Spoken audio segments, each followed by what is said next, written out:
todo esporte, com João Vitor Cirilo. No campo, na quadra, na piscina, no tatame, em todos os lugares. E aqui, no Itacast. Um abraço para você que se liga aqui no YouTube, @Itatiaia Esporte, você das plataformas de áudio também. Obrigado a todos pela audiência. Estamos chegando. Mais uma edição do nosso Todo Esporte, rumo às 200 edições, edição 192. A você, ótimo dia, ótima tarde, ótima noite. Você que nos acompanha em qualquer horário. Hoje voltamos a falar de basquete, que é um tema sempre muito importante. Estou recebendo uma das autoridades do basquete no Brasil, um dos nomes de maior relevância da modalidade, um dos principais vencedores da modalidade no Brasil em todos os tempos. Então é uma honra conversar e trazer um pouquinho da experiência de José Neto para a gente trocar ideia aqui no Todo Esporte. Neto, seja bem-vindo, tudo bem? Obrigado. É um prazer, uma alegria poder estar aqui, poder compartilhar um pouco aí dessas andanças que a gente vem dando aí pela modalidade. Pois é, sua presença em BH, a gente está gravando no começo do mês de setembro, né? Se deve a um evento. Você vem dar uma palestra, né? Fala um pouquinho como tem sido essa vida também, fora da quadra, digamos assim, né? Eu já tenho essa parceria aí com a Estácio, né? Já tem longos anos aí, porque a Estácio foi uma das patrocinadoras do Flamengo, quando eu estava lá no Flamengo. E depois, quando eu saí do Flamengo, a gente continuou com essa parceria, né? A Estácio tem uma conexão muito forte com o esporte e por isso a gente entrou, eles fizeram um grupo de desportistas, né? Que tem vários profissionais aí da modalidade que faz esse trabalho de estar conectando pessoas através do esporte. E eu vim agora para Belo Horizonte para comemorar os 25 anos, né, da Estácio aqui em Belo Horizonte. E estou muito honrado por ser essa pessoa que vai falar em nome aí dessa entidade, que para mim é uma entidade que realmente eles têm um slogan, né, que é educar para transformar. E é mais ou menos isso que eu tento fazer também nos lugares que eu vou, né, tentar transformar esse lugar, claro, para melhor. Então é isso que eu tenho muito na minha cabeça e conecta bastante aí com essa ideia também e esses princípios que o Estácio tem. Obrigado ao pessoal pela presença, obrigado também a Raquel Moreno, da assessoria de comunicação, que passou alguns dados seus aqui, porque você venceu tanta coisa e trabalhou em tanto lugar, que a gente tem que até anotar para não esquecer. Você que trabalhou e tem como um trabalho vitorioso, recente, e está muito na cabeça das pessoas a presença no Flamengo, que você citou há pouco, mas é um currículo que começa a ser construído profissionalmente nos anos 90, paulistano, Ubra, barra São Bernardo do Campo, né? Ubra também quando foi para Rio Claro, Sociedade Esportiva Palmeiras, Joinville, Flamengo, trabalhou no Japão no Levanga Hokkaido, no Petro de Luanda, em Angola, a gente vai falar disso daqui a pouquinho também, passagem pela Seleção Brasileira Feminina de Basquete, também pela Seleção Brasileira Masculina de Basquete na base e na equipe principal como auxiliar, e é o principal vencedor do NBB Novo Basquete Brasil, foi tetracampeão consecutivo pelo Flamengo, também venceu Liga Sul-Americana, também a Liga das Américas, eleito em 2022 o técnico principal lá da Liga Africana de Basquete, né, da Basketball Africa League, uma liga chancelada pela NBA. Ô Neto, justamente sobre o que você está vivendo agora, porque a gente estava até conversando fora do ar, via aí as movimentações das redes sociais, você viveu um período importante no basquete de Angola, sendo vitorioso a maior parte dos 4 anos que você ficou lá, ganhou 3, né? Ganhei os 3 anos. Ganhou 3 anos, ou então mais uma etapa importante aí no currículo, e você está pulando para um novo desafio agora. Conta um pouquinho para a gente do que está acontecendo nesse começo de temporada. Em Angola foi o último time, né, que eu dirigi, masculino. Estava dirigindo a Seleção Brasileira Feminina, em conjunto, né, com o Petro.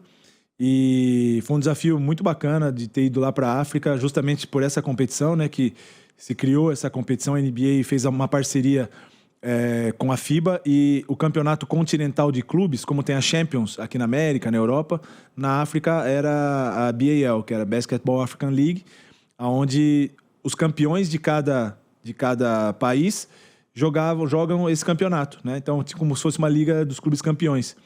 E o time que eu fui para trabalhar era o time que tinha sido campeão e teve o direito de jogar essa primeira temporada e hoje está na 5ª temporada.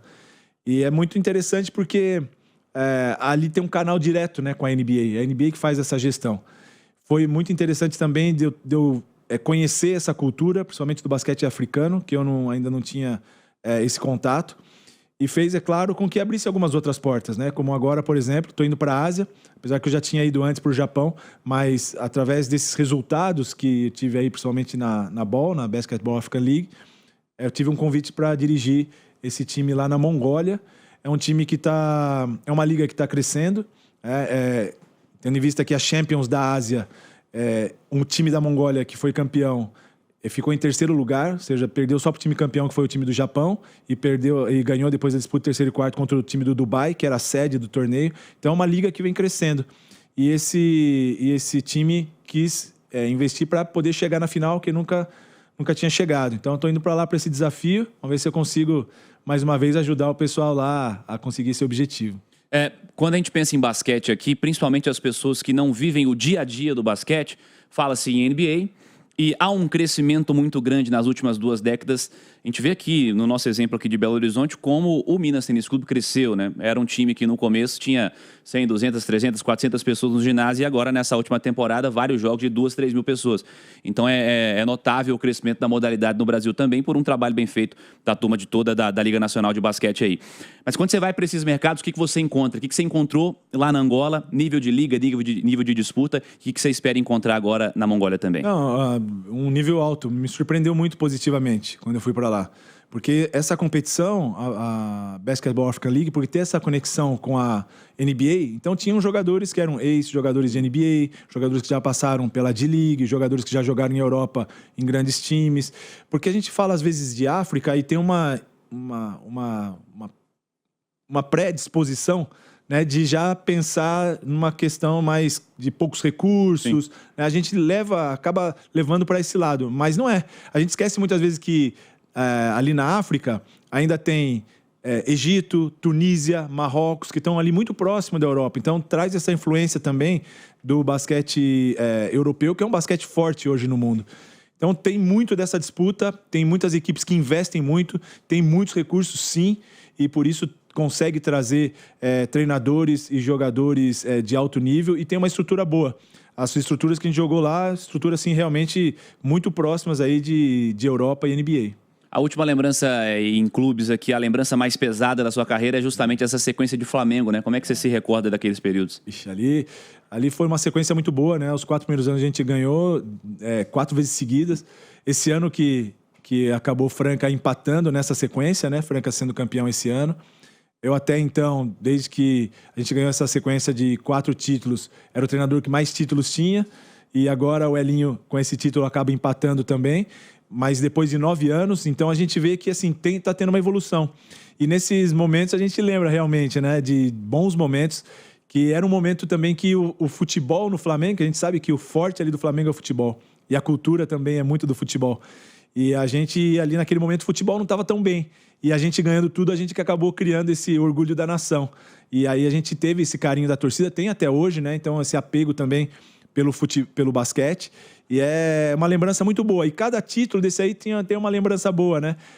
Dos 4 da competição nacional, mais a competição da Liga das Américas, que foi pela primeira vez, ainda foi de uma forma invicta. Aí depois o Campeonato Mundial também foi incrível. E os nossos jogos sempre eram jogos que mexiam com muita gente. O ginásio estava sempre cheio, estava sempre lotado. E isso são coisas que são interessantes para a gente poder levar aí para frente e também deixar, né, uma possibilidade de ser ainda melhor.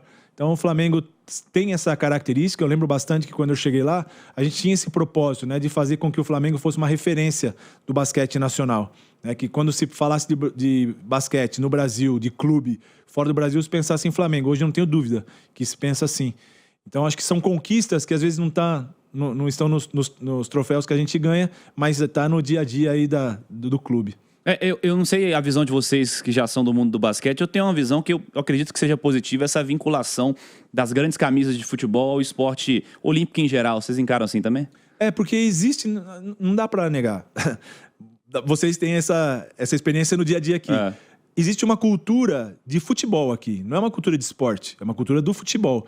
Então, quando o futebol ele se envolve com outras modalidades, isso atrai uma visibilidade. E quando atrai uma visibilidade, atrai mais recurso. Atraindo mais recurso, você tem uma condição de fazer um trabalho maior, um trabalho mais sólido, um trabalho que você sabe que vai ter uma sequência, né? Você consegue construir uma sequência desse trabalho e a gente acredita bastante nesse processo de desenvolvimento. A gente tem um case aqui maravilhoso que é o Sada Cruzeiro, né? Exatamente. Juntou a marca do futebol com o time de vôlei e tem 15 anos de vitória todo ano, né? É isso. Então, quando você junta essa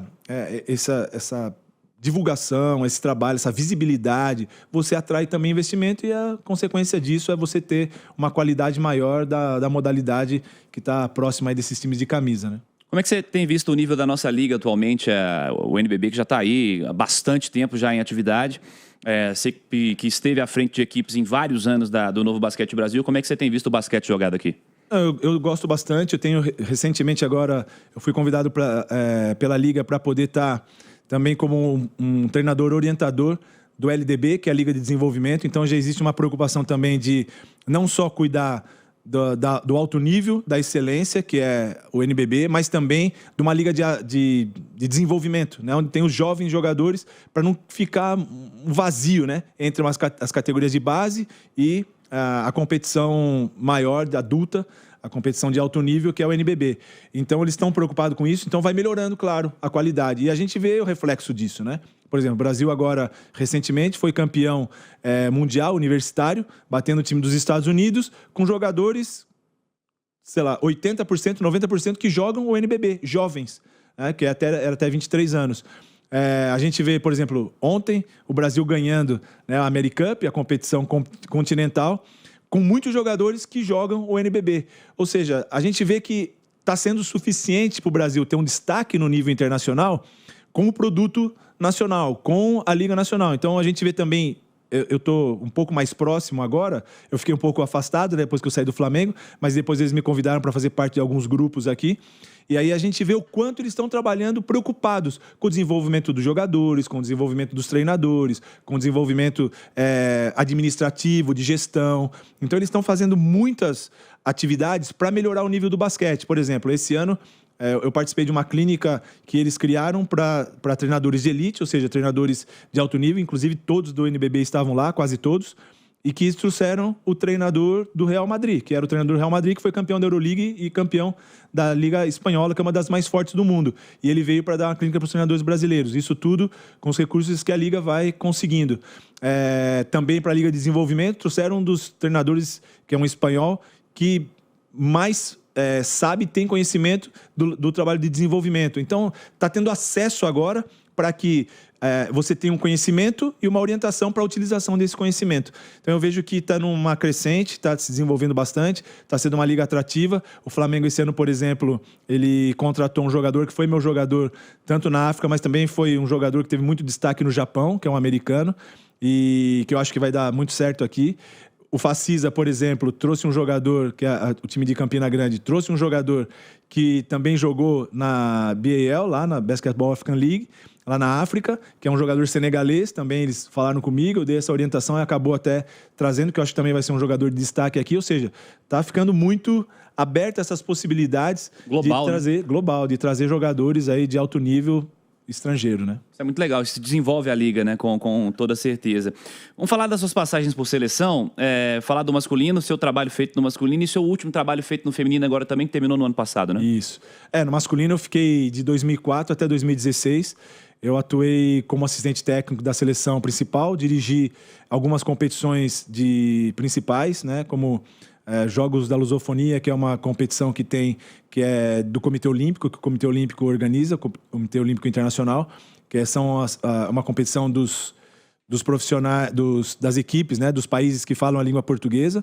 Eu fui treinador nessa competição pela equipe adulta e também do Sul-Americano, que classificou o Brasil para a AmeriCup, né? Desculpa, para o Pan-Americano, classificou o Brasil para o Pan-Americano e adulto. E fui treinador de várias categorias de base da seleção, né? Como a gente conseguiu, foram dois campeonatos mundiais, um em 2007, que a gente ficou em quarto lugar, e 2011, que jogadores que jogaram depois NBA, Raulzinho, o Lucas Nogueira, o Bebê, Lucas Mariano, Léo Mendel, que hoje está na seleção brasileira também. Muitos desses jogadores que acabaram depois a gente vendo também jogando em seleções nacionais. Eu fiquei nesse tempo aí com a seleção masculina, foram 2 Olimpíadas, de 2012 e 2016, e 3 campeonatos mundiais adultos também, 2006 no Japão, 2010 na Turquia e 2014 na Espanha. Depois dali, fiquei trabalhando só com os clubes até que eu fui para a Seleção Brasileira Feminina, que eu tive um convite para poder dirigir a Seleção Brasileira Feminina, e a gente conseguiu resgatar alguns títulos que eram importantes, né? Pan-Americano, que depois de 28 anos o Brasil voltou a conquistar um título pan-americano e ganhou depois outro logo em seguida também. Foram 2 títulos pan-americanos seguidos. Reconquistamos o Sul-Americano, que tinha perdido, e a gente conquistou a AmeriCup, que foi uma competição como essa que o Brasil masculino ganhou ontem. A gente tinha ganhado em 2023, batendo os Estados Unidos 2 vezes nessa competição, ganhamos de uma forma invicta. Também foi muito bacana da gente ter conseguido, porque acaba resgatando também um basquete histórico, né? Que é o basquete feminino aqui no Brasil. Essas foram as passagens aí por seleções brasileiras que eu tive. Como é que você vê o nível do basquete feminino praticado no Brasil no momento? Eu vejo um esforço muito grande da LBF. Eu tive muito próximo, né? Porque a LBF realmente, que é a Liga de Basquete Feminino aqui no Brasil, eles, quando eu estava na seleção, eles foram muito parceiros com a gente. Então, eles ajustavam os calendários para que a gente pudesse treinar mais tempo, que não era muito fácil, porque o período que a gente tinha de treinamento é um período curto. Isso não é para o Brasil, é para o mundo todo, pelo nível das competições e pelo calendário que tem. E eles eram muito parceiros, mudando o calendário para que a gente pudesse ter mais tempo de treinar, para que as jogadoras pudessem vir. Sempre foram parceiros de ajudar, né, no desenvolvimento também do basquete feminino.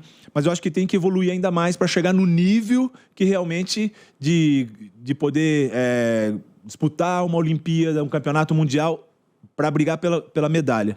Eu acredito nisso aí. Eles estão trabalhando muito. Eu acho que o basquete brasileiro feminino evoluiu, mas eu acho que ainda tem que dar uma acelerada. Como que a gente pode acelerar isso? Eu acho que pode acelerar copiando algumas coisas, né? Ou então usando, vamos dizer assim, o que o masculino faz, o que a liga masculina faz, que é do desenvolvimento dos treinadores, o desenvolvimento das categorias de base, como tem a liga de desenvolvimento masculina, para ter também a liga de desenvolvimento feminino. E eu vejo assim que eles têm esse interesse, né? Porque eles estão vendo que está dando certo. Então a gente está vendo que jogadores jovens estão tendo destaque de nível internacional no masculino. E no feminino, isso pode acontecer também, porque a gente tem o talento aqui. Então a gente precisa desenvolver outras áreas. E eles têm buscado isso. Então eu sou muito otimista em dizer que eu acho que em pouco tempo o Brasil vai ter realmente uma liga forte. Não que não seja, mas mais forte, que seja uma liga que possa realmente atrair boas estrangeiras de nível realmente como tem na Euroliga, como tem nos Estados Unidos, né, para poderem vir jogar aqui e assim acaba evoluindo o basquete de uma maneira geral. Projeto e investimento, né, Neto? Exatamente, não tem jeito, é um processo. Você tem que paciência. Você tem que ter paciência, né? Paciência para poder cumprir esse processo e atingir o objetivo que a gente tanto espera. Você já esteve vinculado a vários níveis diferentes do basquete, dos projetos aí de basquete. Queria a visão de quem está nesse dia a dia. O que nós precisamos assim para um próximo passo? O que o basquete brasileiro você enxerga ainda como uma necessidade mais imediata que a gente ataque para que, de um lado, no masculino, essa clara evolução continue acontecendo nesse nível e no feminino para que esse desenvolvimento dê um passo maior também? A gente sempre se preocupa, assim, e na verdade tem que se preocupar mesmo, com o nível do jogador. Então a gente sempre quer melhorar o nível do jogador. Mas eu acredito que para você melhorar o nível do jogador, você precisa melhorar também o nível do treinador. Então, os treinadores, eles precisam evoluir. Eu vejo isso acontecendo demais no basquete masculino. Tenho acompanhado bastante, assim. E isso também já é um trabalho de mais tempo. E também pelo nível da competição. A competição tem mais times, é mais forte. Então, a própria competitividade faz com que você, para sobreviver aí, você tenha que também melhorar. Então, você vai buscar uma maneira de você ser melhor. E aí agora, com o apoio do NBB e da Liga para isso, eu acho que vai crescer ainda mais. Então, eu acredito que para você melhorar esse nível do jogador, para você ver o nível melhor na quadra, você precisa melhorar também o nível dos treinadores. E isso não estou falando do nível adulto, é desde a formação. E aí, quando a gente fala da formação, a gente tem que pensar quem forma esse formador. Porque muitas vezes, falando bem praticamente, a gente olha um jogador e a gente vê algumas deficiências desse jogador. Só que aquele jogador, ele talvez não tivesse uma orientação adequada para ele poder melhorar e diminuir essa deficiência. E muitas vezes, o treinador, ele não teve uma formação que desse para ele uma capacidade dele ensinar o aluno, o jogador, a fazer e a melhorar. Então, isso a gente chega aonde com isso? Melhorar o nível da formação do formador. Se você tem uma qualidade melhor da formação do formador, o formador vai ter mais capacidade, vai conseguir orientar melhor e vai ter um desenvolvimento maior do atleta. Sem dúvida nenhuma, o Brasil é um país com muito talento. Muito talento. E essas coisas que estão acontecendo, elas não acontecem só no Brasil. Por exemplo, eu estava lá agora na África, mais talento do que a África, é impressionante. A gente estava na rua, parecia que estava andando numa Vila Olímpica. Né? A gente parecia que era todo mundo atleta, né? Pela característica que tem. É assim. E precisa, então, desenvolver esse nível de formação. Acho que é isso que é muito interessante, aproveitar o talento que existe, como existe aqui no Brasil, para que a gente dê uma lapidada nesses jogadores. E a concorrência é grande, porque esses jogadores, quando eles começam a se destacar, muito jovens, eles começam a ir para a Europa, começam a ir para os Estados Unidos. Né? Não que isso seja ruim, mas a gente acaba depois perdendo algumas referências aqui, que eu acho que é muito importante para a gente ter esse desenvolvimento. Esse salto talvez até num nível de estudo, né? O cara enxerga uma oportunidade de um estudo diferente lá, em uma ampliação acadêmica, enfim. Mas nessa história do aprendizado, você falou da NBA na presença na África. Tem a presença da NBA na escola também aqui, né? Inclusive já vi que você também dá treinamento e tal. Como é que tem funcionado isso? É muito bacana esse programa também, do NBA School, né? São alguns clubes, algumas escolas, né, que usam essa metodologia da NBA School. E, é claro, uma franquia marca, ela proporciona muitas coisas. Então, eles usam isso, eu acho muito legal. E até fui ser parceiro deles, né? Porque acredito demais na proposta deles. Então, eles usam o que tem a NBA de marca, de projeção, para usar para o desenvolvimento, né, dos jogadores e dar a oportunidade deles jogarem. Muitos desses jogadores, eles não ficam jogando ali. Eles acabam indo para outros clubes federados. E aconteceu isso com meu filho. Meu filho, ele não jogava basquete, ele começou a querer jogar basquete, eu coloquei ele numa escolinha lá da NBA School, ele foi lá e agora está jogando no Tijuca, que é um dos melhores times que tem no Rio de Janeiro de formação. Então é uma coisa que você vê que está sendo útil, realmente. Então eles sabem, eles são muito conscientes de que eles têm esse trabalho de formação. E é lógico que a formação também tem, para motivar, tem esse aspecto da competição. Então, eles têm as competições muito organizadas, que é de nível nacional, de nível regional, local. Então, eles têm um calendário muito bem estruturado. É muito legal, assim, a metodologia que eles usam. E eles também têm uma coisa que é muito bacana, que eles chamam de trainer the trainer. Train the trainer, que é você capacitar os treinadores. Então, todos os filiados das franquias, acho que são agora 5 ou 6 oportunidades que eles têm de dar uma clínica e uma formação para esses formadores, para quem está trabalhando no dia a dia. Então, é tipo uma reciclagem para esses treinadores. Então, começa a abranger aquilo que eu te falei, né? Você trabalha com a formação do formador. Neto, prazeraço conversar com um cara com a abrangência que você tem, o conhecimento que você tem, e uma pergunta bem ampla para fechar. Como é que você acha que o esporte tem sido tratado no Brasil? Porque, infelizmente, pega os Estados Unidos, por exemplo. Os Estados Unidos, ele é o que é esportivamente desde sempre e sempre vai ser, né, pelo visto, né? Porque é o esporte como base de tudo. No Brasil, infelizmente, nós temos muitas mudanças a cada ciclo. Um cara assina uma coisa, o outro desassina, vai aqui, vai ali. A gente sabe muito bem como funciona. Mas em 2025, nesse momento, como é que você acha que o esporte brasileiro tem sido tratado, pensando numa formação de uma nação esportiva realmente? Eu queria muito que fosse tratado de uma maneira melhor. Claro, né? Mas a gente vê muitos movimentos em busca disso. O que acontece para que se concretize, na minha opinião, isso é uma opinião minha, José Neto, a gente precisa melhorar a cultura de esporte. Aí fala, não, mas aqui então, a gente tem uma cultura do futebol. Tanto é que as ações, elas são referentes a isso. Então, quando um treinador ele não vai bem, ele é mandado embora, porque no futebol é assim. Eu lembro que quando eu saí do Flamengo, eu fiquei 6 anos no Flamengo.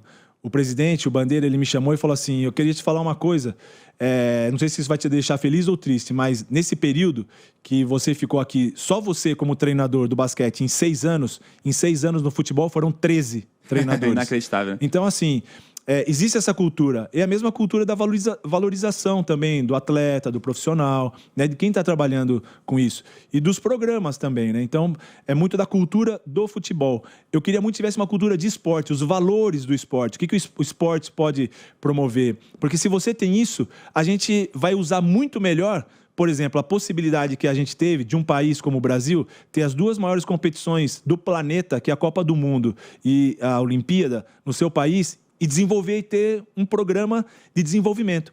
Eu vejo muitos programas acontecendo, como, por exemplo, o CBC, que é o Comitê Brasileiro de Clubes, que ajuda demais, né, para quem é filiado, para ter essa possibilidade do treinamento. A gente vê o COB se preocupando bastante com as confederações também de dar uma condição melhor.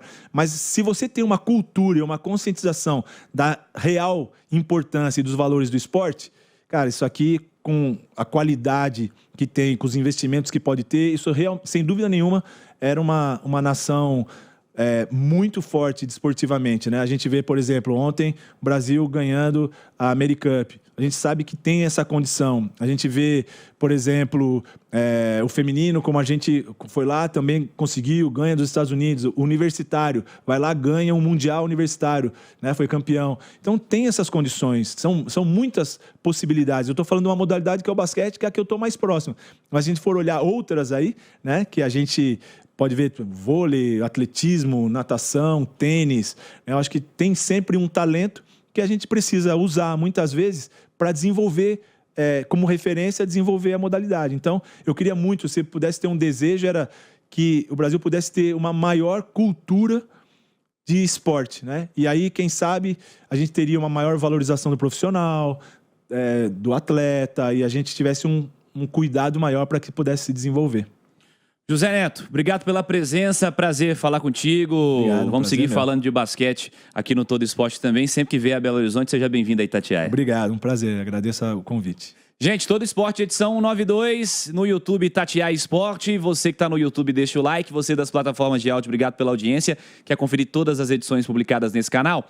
Vá na home aí do Itatiaia Esporte, tem lá podcasts, procura todos os Todo Esporte publicados nesse canal à sua disposição. Na plataforma de áudio está mais fácil, só rolar para baixo e você confere todas as edições. Semana que vem tem mais Todo Esporte, sempre falando do esporte olímpico neste espaço, aqui em Itatiaia Esporte e nas plataformas de áudio também. Obrigado a todos, excelente semana.